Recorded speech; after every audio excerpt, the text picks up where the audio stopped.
It all kind of began when I was bullied at school, and what I would usually do is run out of lessons and go to the toilets, and usually I would kind of binge eat. That evolved into bulimia, where I'd make myself sick in order to get rid of that build-up of tension that had been caused by the bullying. Sometimes I'd be fine, and that really was quite dependent on what was going on at the time, whether it be the bullying or whether it be stuff to do with me going on personally, like understanding sexuality, relationship with my mother, whatever. I was reading through one of my mum's magazines, and there was an agony aunts column, and it was from a single mother who had 3 kids and couldn't cope with having these kids.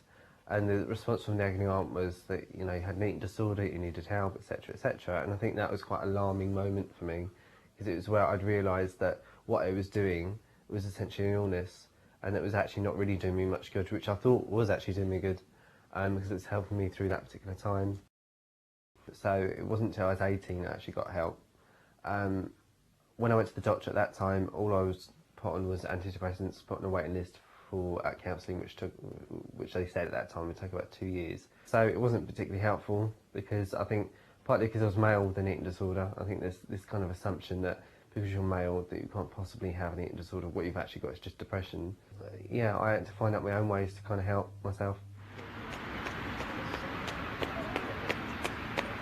I got into running, which was the first thing really, and that became another way of turning those kind of tensions and frustrations into something a bit more a positive way of coping, if you like. And just generally through willpower, I think I got to a point where I really could not deal with making myself sick so much anymore, because it's so life dominating and so life draining actually as well. Today I'm fully recovered. I still do a lot of running, which kind of helps things if, you know, things get a bit stressful.